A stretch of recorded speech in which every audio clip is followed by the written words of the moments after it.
Welcome to FinFine News Network. I'm your host, Sibel Im, and today we're going to be talking about the case of the jailed Oromo Liberation Front Leaders in Ethiopia, and also the possibility for justice under the system. So my guest today is going to be Dr. Ragassa Oljira. Dr. Ragassa Oljira is the Oromo Liberation Front's public relations officer, and he also holds multiple master's degrees in political science and international relations with sociology and print journalism as a minor, and public policy and leadership, and he holds a PhD in educational leadership and learning. Welcome to FinFine News Network, Dr. Ragassa. Thank you so much. So first of all, I wanted to ask if you could tell us a little bit about how the justice system is functioning right now in Ethiopia, if you think it's functioning properly. Is there political interference? And can you also talk about this in relation to the status of the Oromo political leaders right now? Well, the justice system in Ethiopia has never functioned the way it was supposed to be function, and not only the present time, but also it has to do with the way the country was created. It is deeply rooted, inherently rooted, how Ethiopia was constituted during the last 100 or so years. So justice systems have never functioned at all. The justice system that existed was only to maintain the power of the ruling elite, the ruling oligarchy, ever since the establishment of the Ethiopian state. So that's where the fallacy lies. Who created Ethiopia? Who are the subjects? What Ethiopianness entails in the Ethiopian context had varied from time to time, from people to people. So it was deeply rooted in the way Ethiopia was created, as I've said. The problem with Ethiopia in general is, the narrative that some are referencing Ethiopia to that biblical Ethiopia that had existed since time immemorial. But for us, for Oromos and other nationalities, nations and nationalities of the southern parts of, or the southern half of present-day Ethiopia, the country, the Ethiopian state, as we know it today, had existed only for 100 or so years. Basically, it took its present-day shape and form around the first quarter of the 20th century. It was Abyssinia that was in place before that. So now the Abyssinian ruling elite that conquered the southern half of present-day Ethiopia, including the Oromos, had forced through the narrative of Ethiopia that existed for over 3,000 years. And Ethiopia, it's a monolithic Ethiopia that speaks one language, has one culture, and adheres to one religion, which is Orthodox Christianity. That's not the case. So that's where the problem lies. Just to give you a concrete example, one of the scholars of even the Abyssinian scholars called Dr. Taddese Tamrat, who is an authority on Abyssinian history, was using Abyssinia with that of the Northern Christian Kingdom interchangeably. And he did not use the term Ethiopia until the first half of the 20th century. That's one. The second one is when Emperor Haile Selassie went to Geneva just shortly before the Second World War broke out, just to appeal to the then League of Nations, when Italy invaded Abyssinia, Europeans were referring to him, Emperor Haile Selassie of Ethiopia then. They were referring to him as the Abyssinian Emperor. This was 1936. So it's inherently rooted in the way Ethiopia was created. It was created by the Amhara ruling elite by conquering the Southerners, and it preached that Ethiopia is just one monolithic state that speaks one language, which is the Amharic language, one religion, which is an Orthodox religion, which is a state religion. That's it. Even there was a controversy between the core Abyssinian communities, the Amhara and the Tigrayans, who are now engaged in a fierce fight for the first time in the last 200 years, since the end of the Zemen of the era of princes. So you've asked me if the justice system is working now. It has never worked. There has never been a justice system that was there to maintain law and order or to maintain justice for all of the Ethiopian citizenry. It was designed to serve the ruling elite and to perpetuate the power structure of the ruling elite. It had never existed, and nothing has changed. What happened today is it just exacerbated by so many factors. Mm-hmm. And of course, we've heard news of multiple Oromo Liberation Front leaders who are currently in prison, and we do not know the status of how they are and if they're well. Some examples of names of those Oromo Liberation Front leaders include Dawood Ibsa, Gamachu Ayana, Abdi Ragassa, Bate Orgesa, Lami Binya, Dawit Abdata, Michael Boran, and Aman File, and a youth leader, Yazao Kababa. So, can you talk a little bit about why they're being kept in jail? Have they even had a chance for a fair trial in court? What have they been charged with? And what is the status of their cases right now? Well, again, it goes back to the idea of, by the ruling party, the current ruling party, to liquidate the OLF. In order to do that, they have to jail, they have to apprehend all OLF leaders, supporters, and the Oromo masses who were sympathizing with the OLF for so many years. This has been going on for the last 30 years, of course, under the former ruling party, the eprdf, which was just all of a sudden transformed into what's known as the PP today. So what's happening to the current Oromo Liberation Front leaders is a continuation of the past, especially after the OLF had joined the peaceful political process in 2018, hoping that there is some semblance of change in the country, at least some semblance of tolerance, where one can, argue politically, one can present his or her own views and reach a consensus in a peaceful manner. That was how it happened. Today, the names that you have called, especially uh, Mr. Dawood Ibsa, the longtime chairman of the Oromo Liberation Front, and a man who had spent almost two-thirds of his life in this struggle, is an house arrest. His state of being is unknown. He was confined to his home almost for the last 6 years, 6 months. We don't know yet what's happening to him, what his health status is, whether he's getting medications or so. That's one instance.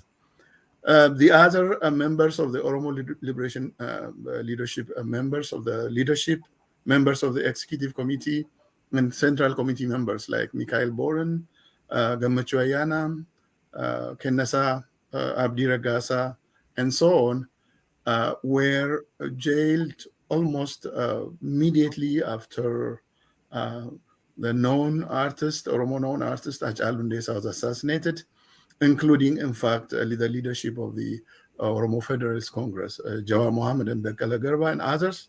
So they used the political assassination of artist Hachalu Hundessa as a trigger to apprehend Oromo Liberation Front leaders, supporters, and other Oromo political party leaders. So the names that you've mentioned now, just earlier, are the few familiar faces people have known, but there are thousands of Oromo Liberation Front leaders in local areas from different localities in the Western Oromo territory. Uh, Many of them are still in jail, and we don't know about the state of or the well-being of these people. Nobody knows their whereabouts, what's happening to them. They're living in a very tormentous situation, a very atrocious handling, and this has been a culture in the Ethiopian political arena. So the campaign is to annihilate or to destroy the OLF once and for all from the Ethiopian political scene. This was a plan, and there is a lot to this. So there are so many preludes to why the OLF went home, how this happened, and what OLF's stance was, what OLF's view was. I think from the people that you've mentioned earlier, the Oromo, the leader of the youth wing, Yaso Kababa, I'm not sure if he's still in jail, because I heard that he was freed a few months ago, but I don't know what the status of him. Maybe they might have apprehended him again. So generally, that's where we're at. And the pretext is, of course, it's very well known. They wanted to undertake the sham elections, from which they have built the so-called new government, which is basically a house of cardboards that we've seen today, um, by apprehending Oromo Liberation Movement leaders, activists, and Oromo Liberation Front supporters.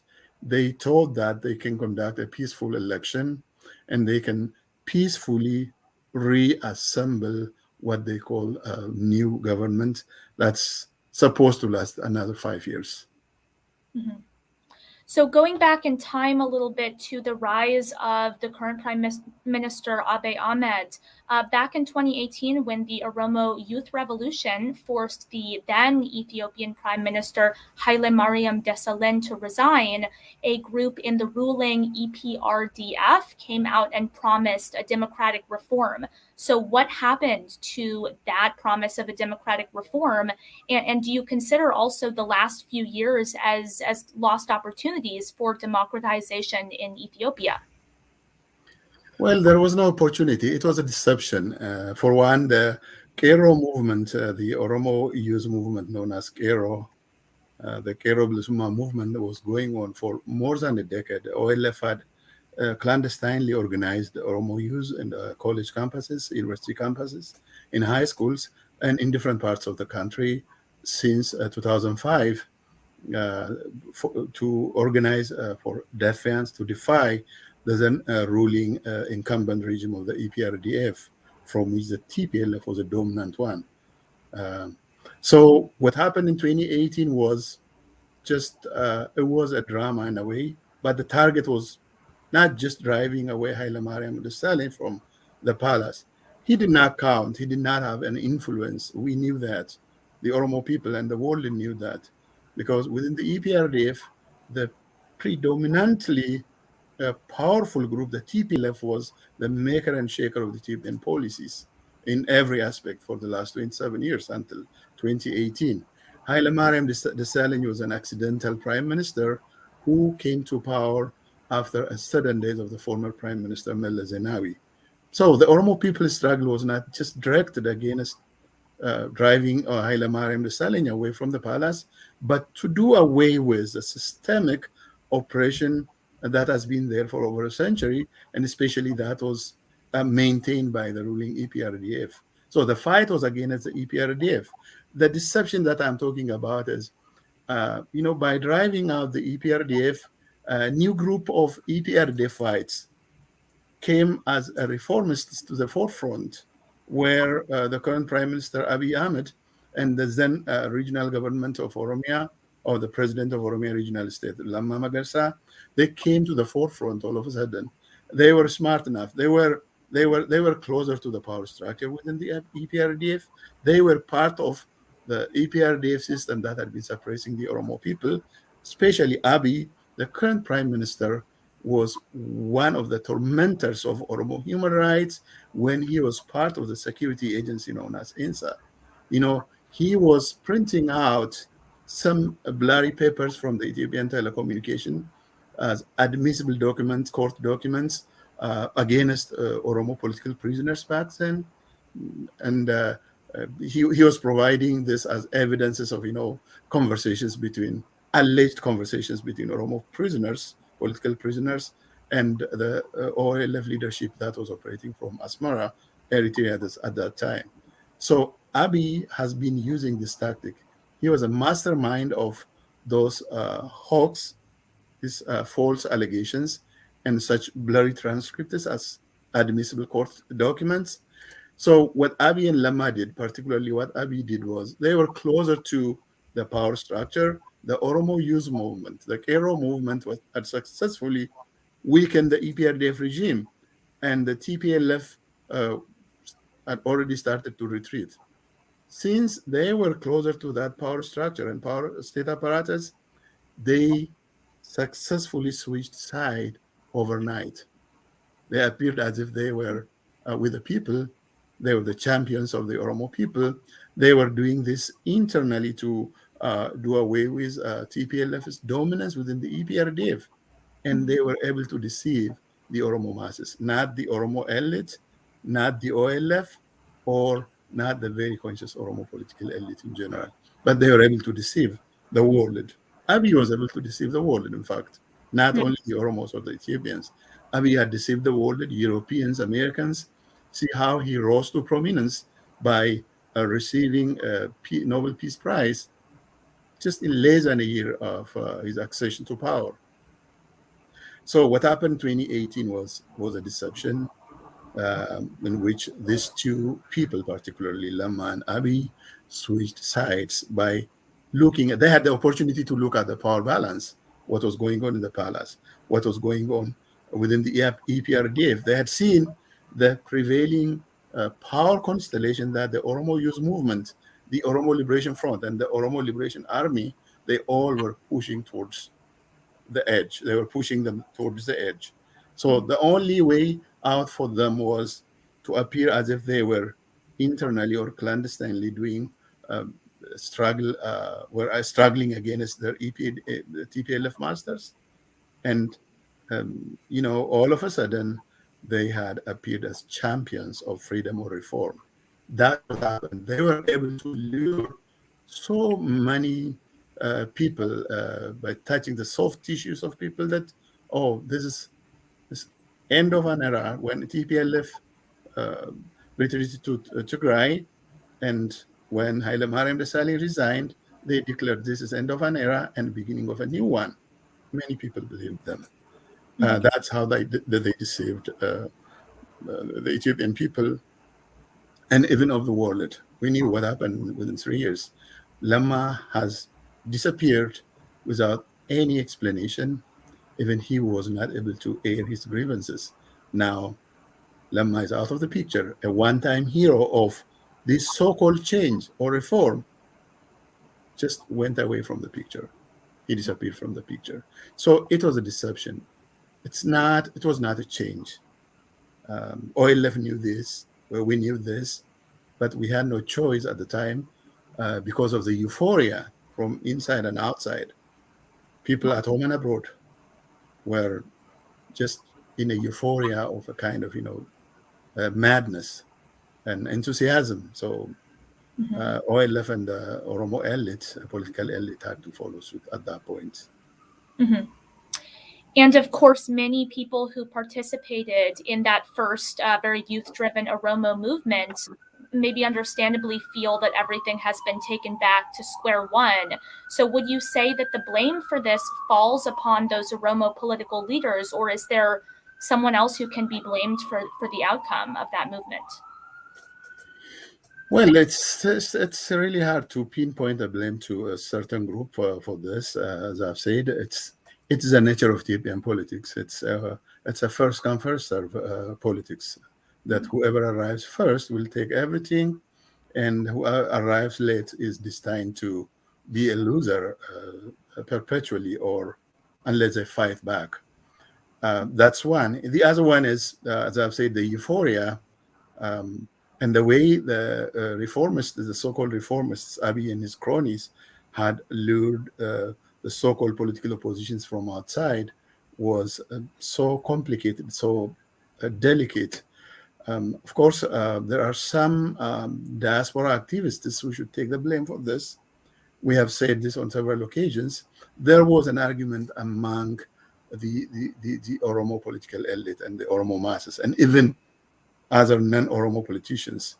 Oh, this is not the time. This is not a change. A change should have been a systemic change in which EPRDF as a political establishment and as an institution should have been completely driven away, or EPRDF should have withered away, not only the TPLF retreating back to Mekelle.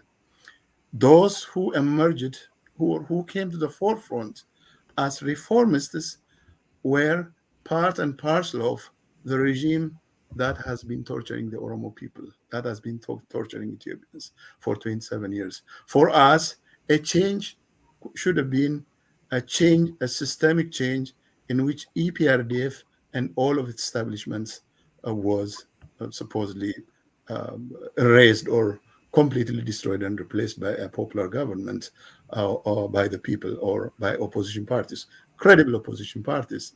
Therefore, the blame is on some diaspora activists who knew nothing about what was going on the ground. OLF was aware of all the dynamics of the political process for the last 30 years because it was a force that has been fighting the incumbent regime, the eprdf, the TPLF. OLF knew what it was doing, what kind of clandestine movements and cells and groups it has been organizing. Now, when Abiy and Lama from the establishment came to the forefront, it was clear for most of us that this win, the victory that the Oromo children, the Oromo youth had achieved with their blood was going to be usurped. That was our expectation. But on the other side, very few vocal diaspora who later, parted, actually were divided into different splinter groups on this issue. First, said that, oh, we're free now. We have achieved what we wanted. The game is over. And some enthusiasts followed their call instead of listening to the rational voice, instead of listening to the rational political stream, especially the OLF. So they take blame for that. Some of them have become part of the newly or the reassembled House of Cardboards, as I've said, in the name of the government. Some of them are here in the United States and Europe, still blabbering about the same thing they have been doing back in 2017, 2016, for nothing, still repeating the same mistake. And others others fell victim of the very government that they have praised as a reformist itself. So, especially those who claim that the game is over, we have achieved our goal, there is no reason to fight any longer. Those voices are now languishing in the jails of Abiy Ahmed's regime. Could I ask you to move to the right just a little bit in your frame so that we could just capture you a little better, just so we can see you.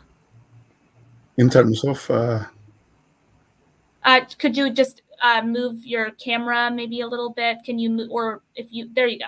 Yeah, okay. That's great. Okay, great. Thank you.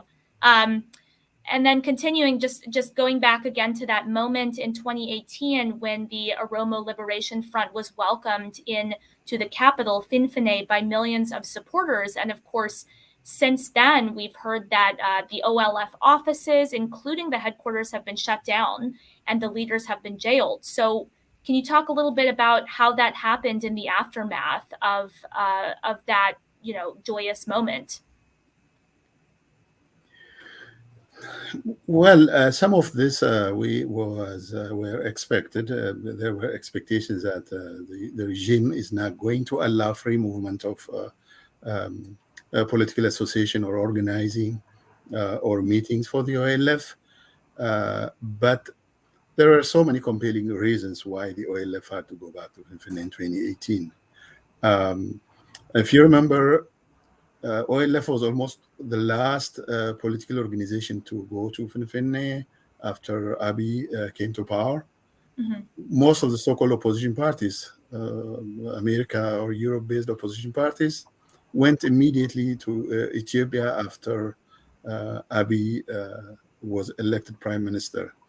For them, some of them even did not have a party structure. These are groups of individuals who are running around in America and in Europe as political organizations. So there's nothing that they lose. So basically, it's a plus. It's a bonus for them to be received as an opposition political party back in Ethiopia by Abiy's regime. So most of them went home. They did not have anyone to consult. They did not have any conditions to put for a negotiation. But for OLF, it's a completely different dynamics. OLF is an institution. OLF is a spirit. And OLF was a sole organization that firmly resisted EPRDF for 30 years, was armed politically and diplomatically. So for OLF, it's the question of principle. Therefore, instead of going back, just like other groups of politicians in the name of political organizations. OLF demanded third party to mediate a negotiation between the organization, the OLF, and the Ethiopian government.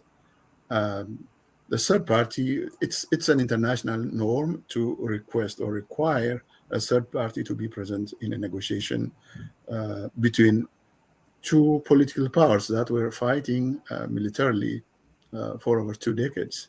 OLF, the relationship between OLF and the Ethiopian government was a relationship of war and animosity and belligerence. But what happened was, uh, as I've said, there was a euphoria of the highest order and enthusiasm by many of the Oromos, and people started to say, "Oh, there is no need for a third party. OLF has to come home. There's no need to negotiate between Oromos and Oromos because Abiy speaks Oromo." They thought when OLF and Abiy were negotiating on this matter, people just simplifiedly, people took it with a simplicity that there shouldn't be any interpreter between two Oromos. And they tried to downplay OLF's demand.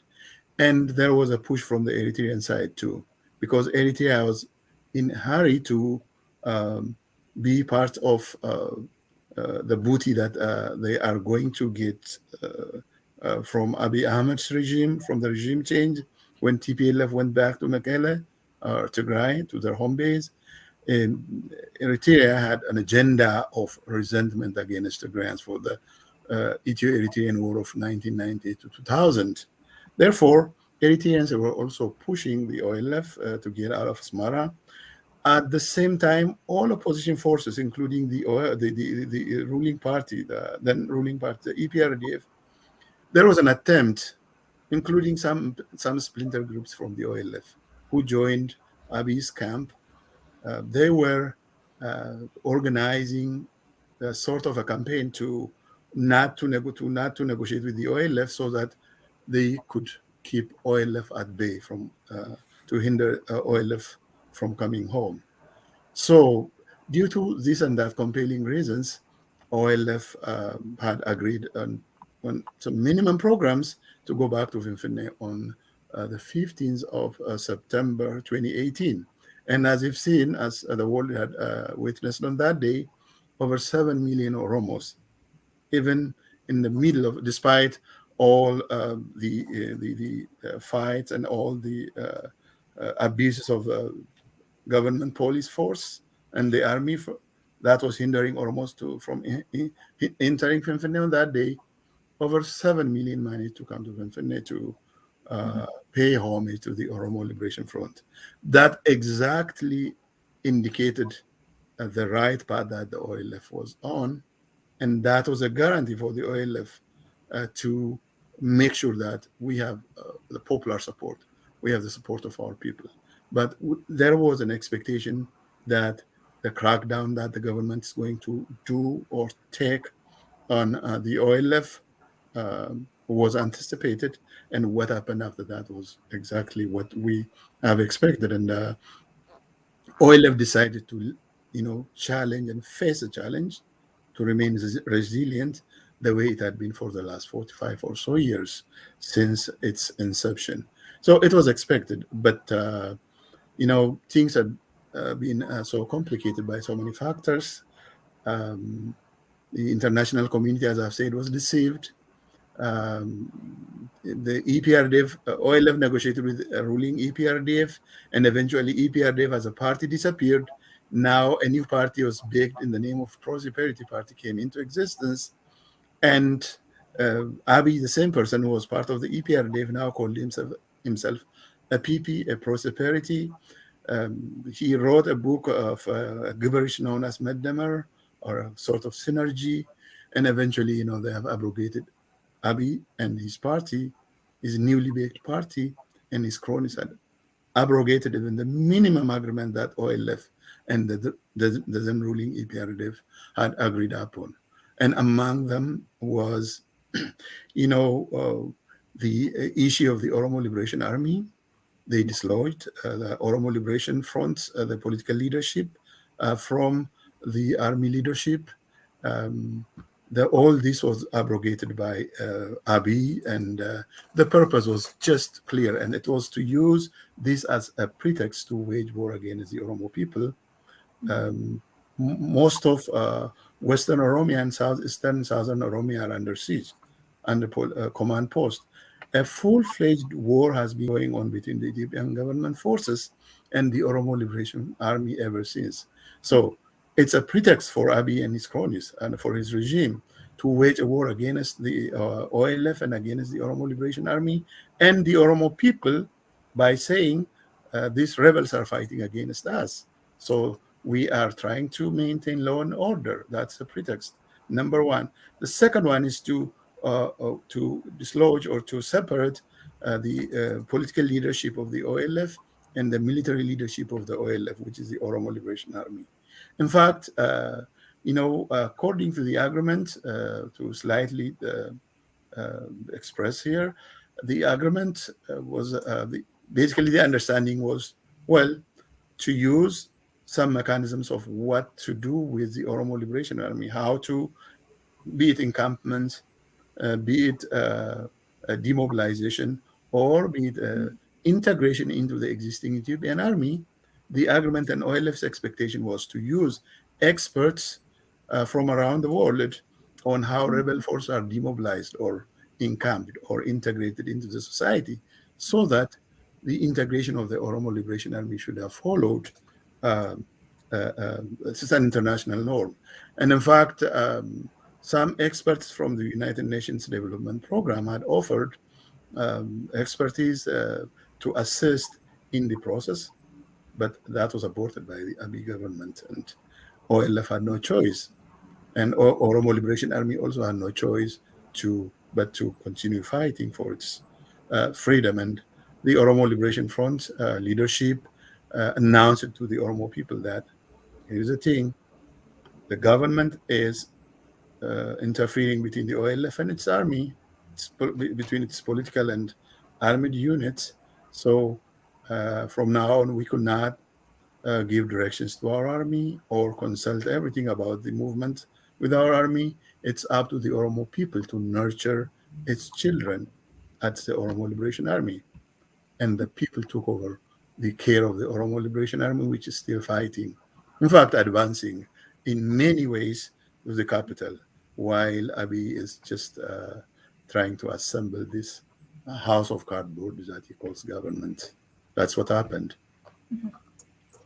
And returning to the election that happened this summer, of course, the result of that saw the ruling Prosperity Party take home a victory and form a new cabinet and extend its rule. However, there were also reports of broad election irregularities, and there were boycotts carried out by the OLF, the OFC, the TPLF, and the ONLF. So, what is the OLF's reaction to the results of that election? And how do you think this election will affect the future of Ethiopia as a country? Again, there is a prelude to that. OLF was the one who first became aware of the process of the premature election process right around 2020, and appealed to the government and other opposition political parties, to all political parties for that matter, that Ethiopia is not ripe for election now. First, we have to talk about the platform. Election is all about the process, the fairness of the process, how inclusive it is, how fair it is, and how transparent it is. The last day of the election is just it's a technical process in which people are going to cast their votes. So OLF was cognizant of the problem that was coming. So back in 2020, even before the coming of the COVID and other subsequent crises as a result of political assassinations, of course, OLF had proposed so many points to do a national dialogue, national consultation around different matters that had gripped the country for over 100 years. Once we discuss on issues, and we'll discuss on the process of the election, how parties, all opposition parties, all dissenting views could be accommodated. So the government gave deaf ears to that, and PP did not extend its rule now. PP extended its rule illegally about a year ago. Election was supposed to be held back in 2020, September 2020. PP was ruling illegitimately since 2020 because it was the extension of the EPRDF that was elected back in 2015 if it's an election. So that's an extension of what has happened, and the PP extended its rule illegally a year ago, and OLF was cognizant of this.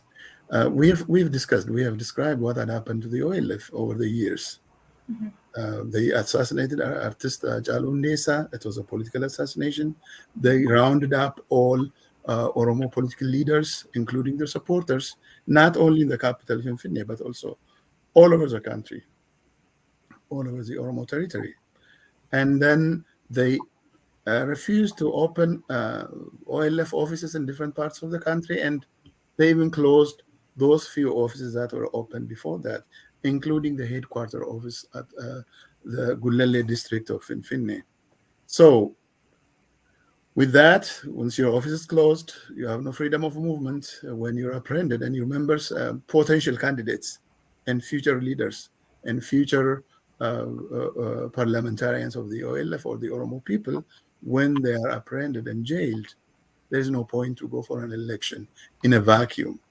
So OLF had warned the consequences, had tried its best, even with the OFC, with its partner Oromo Federalist Congress. And eventually, the same thing was happening to the OFC, of course. Majority of, almost most of their leaders are in jail, with the exception of the leadership, the chairman of the OFC, with a limited movement in town. The rest of the rank and file of the OFC also in jail. In this situation, let alone taking part in election, talking about election is simply nonsense. So this is a rationale why OLF did not boycott, actually. OLF was pushed out of the election. Basically, they appealed to the election board.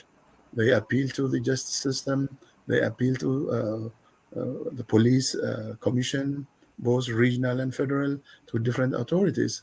All these appeals of the OLF and the OFC fell on deaf ears. Even the appeal to the international community, nothing has happened. So basically, OLF did not boycott, but OLF simply pushed out of the process. And also, the same is true for the OFC. What OLF did was OLF formally announced that, okay, in this situation, we are not going to take part. Even we don't want to put our names in the list of the political parties that are going to run for elections. So we're out. That's what has happened. And is there currently any national dialogue or some kind of attempt to resuscitate or salvage the democratic process in Ethiopia after that dialogue that was started by the OLF and the OFC prior to the election? And if so, who's leading that? And is there a precondition for the OLF to participate in that? That's a good question, but that's more of a vicious cycle. OLF withdrew from the election or announced that it's not going to take part in the election because there is no any ground or any convenience for the OLF to take part. All of its candidates, all of its leaders are in jail. All of its supporters are in jail. So in the midst of such an intimidation, no one is going to run for an election as an OLF candidate. The same is true for what is known as the dialogue, what some of the government cadres are blabbering about. It sounds like it's too late because OLF, in fact, the government cadres had stolen the idea of the national dialogue from the OLF and OFC. OLF had proposed this two years ago. They bashed it as a joke at that time. Now they thought that they have established themselves. They are through their sham elections. They have created their cabinets and parliament. Now they're saying that we can hold a national dialogue. That's not a national dialogue. That's a monologue. If Abiy and the PP, the ruling PP, is going to create or prepare the platform It's basically they are going to talk to themselves. So it's not a dialogue, it's a monologue. Normally, from the OLF perspective, a national dialogue would have been a dialogue in which all stakeholders, big and small, will take part first, not in the dialogue itself, but in the platform or the way the platform for the dialogue is going to be prepared, how it's going to be prepared, who is going to participate, what are the conditions. In fact, as to us, for me or for the OLF, from the OLF perspective, uh, even the ruling party, the PP, should not be part of the discussion, let alone preparing the platform for the dialogue and inviting guests of like-minded individuals of their own. Basically, they're planning to call their own subservient tutelates, not a real opposition party. So, I remember in history that back 30 years ago, when the TPLF, OLF, and the EPLF, the now defunct Eritrean government, the Eritrean ruling regime of PFDJ today, they were the three major political forces, opposition or rebel forces, who deposed the military junta of Mengistu Haile Mariam. On the verge of creating a new transitional government, these three powers met in London with the mediation of the Ambassador Herman Cohn of the United States at that time. And Herman Cohn asked Isaias and Meles if they're willing to incorporate the outgoing ruling party of the Ethiopian government, the Workers' Party of Ethiopia. Isaias and Meles said, no, we won the game. There's no need to include a dying regime. So for us also, PP, even let alone preparing the dialogue or the platform to dialogue or to decide on who is going to come or not, PP should not be part of this process for us, to me, because they're criminals. They are washed their hands with blood of the innocent. They should not be part of the process, part of the national dialogue process. But unfortunately, for now, it sounds like they're trying to deceive the world again, the way he did it in 2018 when he received the Nobel Peace Prize from the Norwegians and embarrassed them in front of the world. In fact, an embarrassment to the Nobel Peace Prize Committee. Abiy is planning a national dialogue as if it's going to rescue him from the international pressure that he's under now. There is no national dialogue. There is no OLF leadership that can consult about the preconditions, about the platform, about what to do on the national dialogue, on the national platform, because most of OLF leadership is in jail. There is no freedom of movement. There is no freedom of assembly for the OLF. Basically, there's no any way that OLF is going to even participate under these circumstances.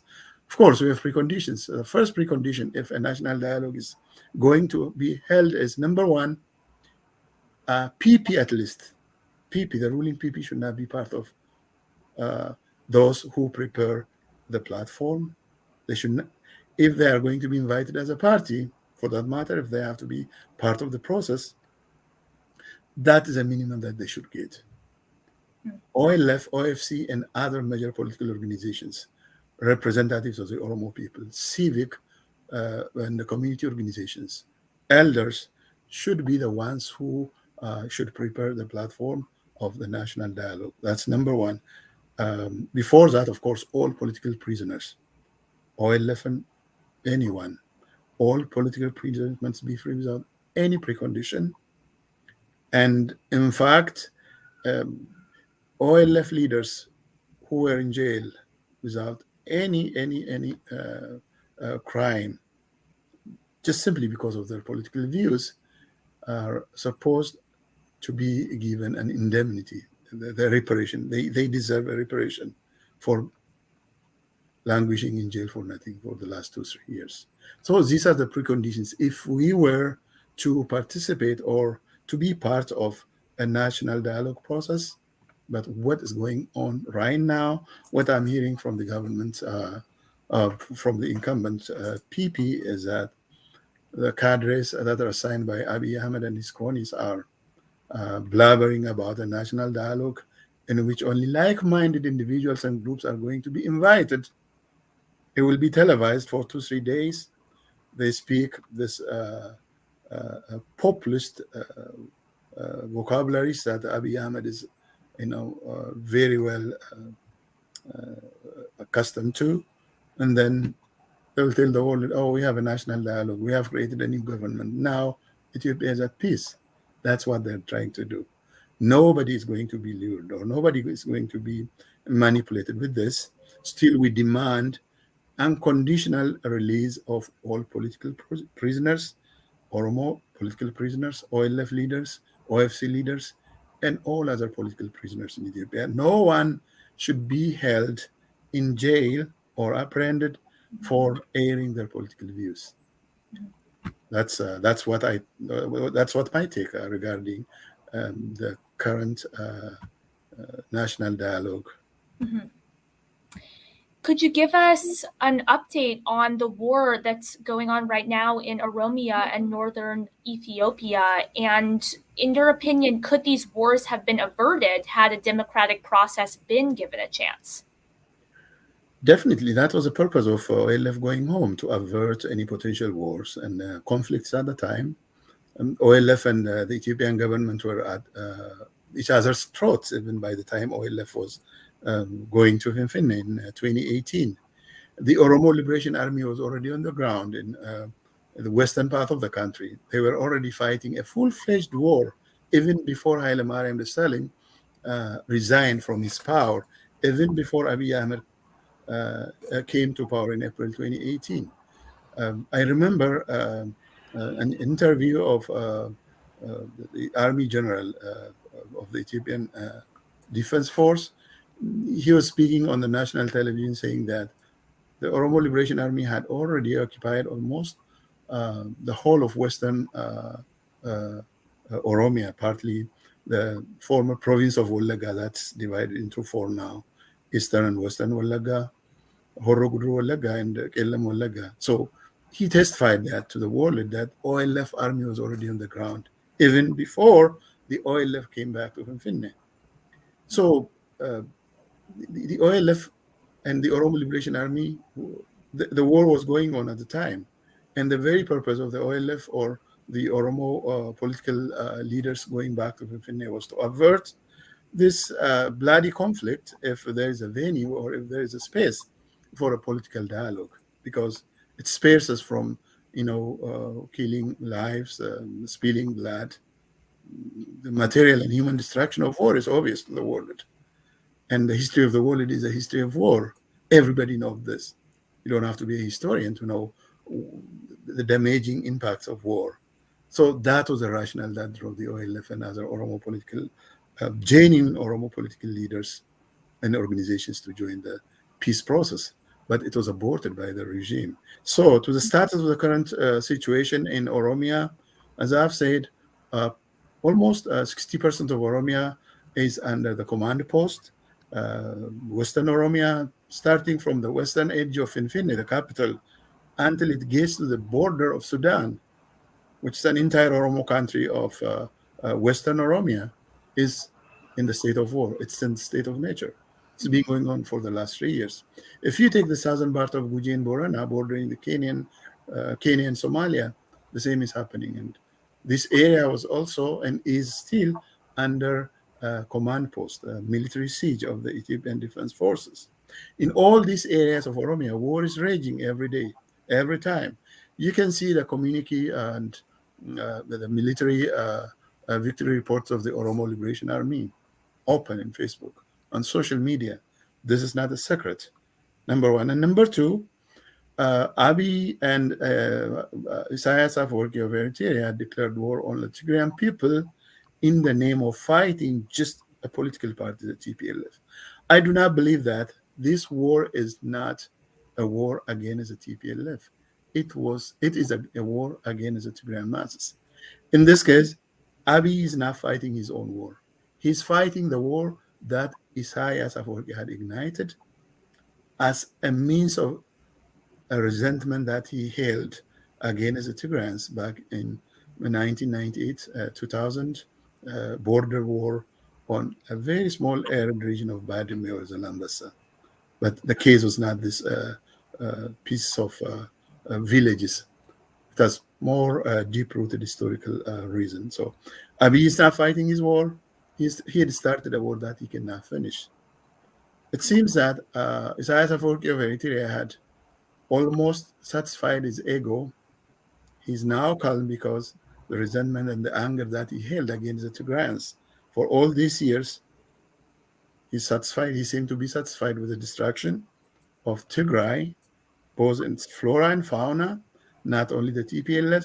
When the war started, in fact, he he was happy when his forces assassinated the long-time foreign minister of Ethiopia, that's from TPLF, Siyu Mesfin, was killed by the Eritrean army in Mekelle, the Tigrayan capital.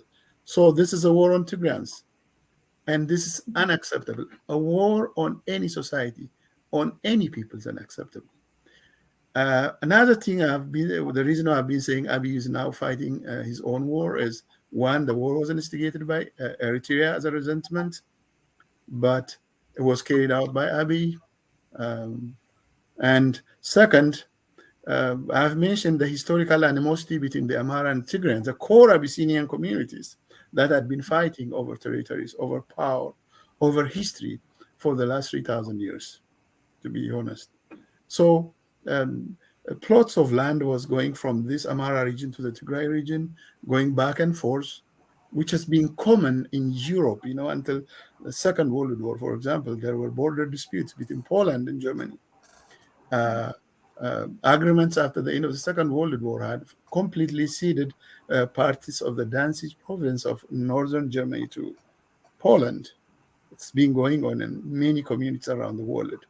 And the same thing is happening between the Amhara and the Tigray regional states. So the Amharas had similar resentments, if not the same as what Isaias was fighting the Tigrayans for.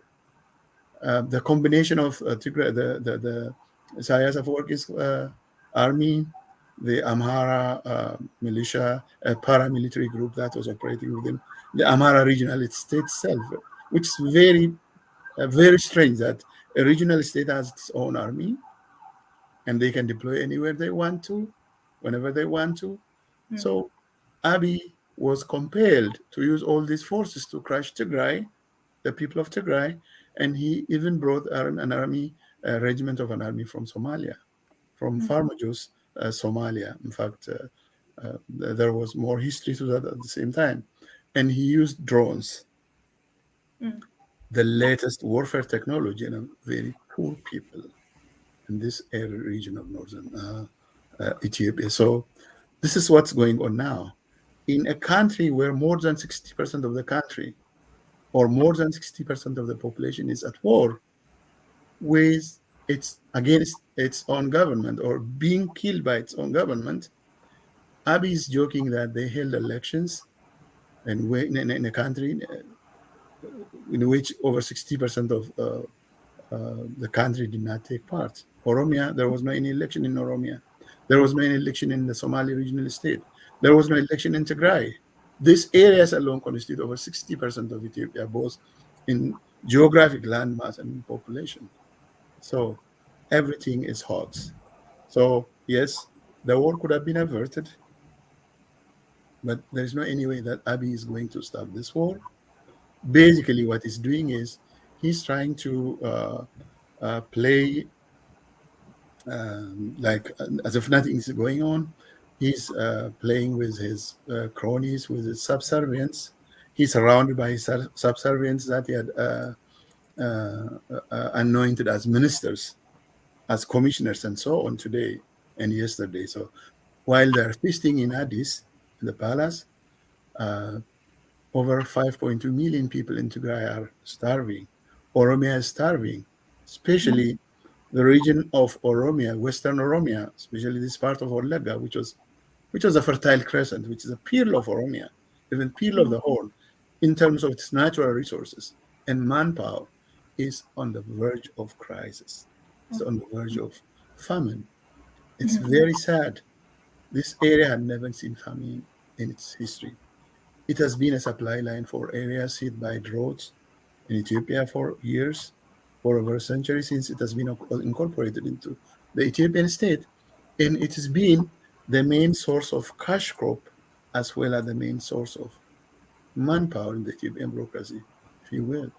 But unfortunately, this part of Oromia, this part of the country is also on the verge of very devastating famine. So this is what's happening. I would like to add one more point to this, to the appointments Abiy Ahmed had done today.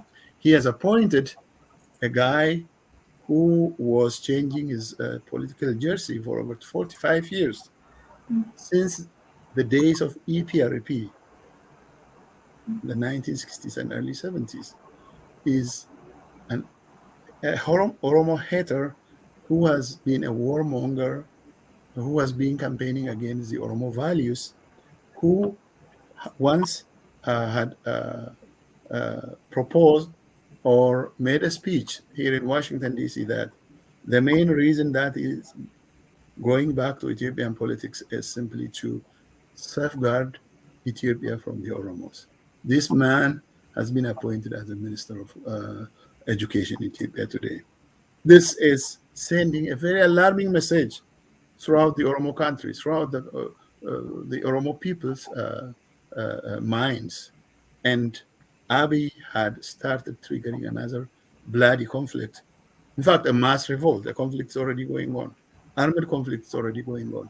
You will see a mass revolt reminiscent of what has been going on around 2015, 2016, until Haile Mariam Desalegn was deposed. And the victory of the Oromo children, the Oromo youth, was usurped by those seemingly reformists, but members of the criminal gang. Mhm. And then lastly, what outcome is the OLF hoping for now? Is there any hope in the midst of this very tumultuous political situation? Well, the Oromo people, the OLF has to continue its struggle for freedom. The struggle for freedom is it's just like a daily life. You have to be free as a human being, as a society. For OLF or for the Oromo people, there is no any other alternative but to continue the struggle. However bitter it is, however difficult it's going to be, in order to be free, in order to live, you have to breathe. And in order to be free, you have to struggle. And the struggle continues. Again, if there is a venue, there is an opportunity, a window of opportunity for a peaceful settlement of conflicts, still OLF and the Oromo people are champions of peace. This is rooted in the Oromo culture, to say the least. That I think should be pushed by the international community. We do not expect anything from Abiy or his subservients. Now they don't have any eyes or ears to hear any dissenting view. For them, Ethiopia is at peace because Abiy is crowned and his subservient yes men are surrounding him. We do not expect anything from him. But what we are expecting is to the international community and the latest executive order from the President of the United States to get a tease, to be able to bite in the true sense of the term, just not, romanticizing sanctions as a means of threatening dictators to succumb or to obey their orders. That's not the case. So there is a hope, but the struggle continues. This is what the OLF and the Oromo people are up to. In fact, a day before the Abiy's new parliament, new yes men and women were inaugurated, there was an Recha Oromo festival. That's a yearly Thanksgiving festival where millions of Oromos gather in Hora, Finfinne, as well as on the Bishoftu on the outskirts of Finfinne also. The Oromo youth, the Oromo people had sent their message clear and loud by chanting, Abiy Ahmed is a thief, Abiy Ahmed should go. Abiy Ahmed and his PP is completely rejected. The Oromo people, using the opportunity of the Irrecha gathering, had sent a clear message to the incumbent regime. It's completely illegitimate to rule over the Oromo country or the Oromo people. What this signifies is that there will be mass revolts. There will be a countrywide defiance against the PP and Abiy Ahmed's regime. So that's what it's signaling clear and loud. Mm-hmm. Well, Dr. Ragassa Oljira, I want to thank you very much for joining us today for this interview. Once again, you are watching Finfine News, and I am your host, Sibel. Thank you for tuning in. Thank you, Sibel. Thank you for having me.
Ethiopian kerro wayofte itti manditu marre machofte loltu sababu kamufetu akenya godhu magarsagetu somale afar walantita imanti sidama sidita kumuza gau Oromia and Ethiopia tika we kaumatu diga sipole ekabarinole sinyate lama wala tate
Oromo abogali tora maabdu alanti tamora shandaka shandandenye yakawaka arragenye appajano yorageze ya volcano yarageze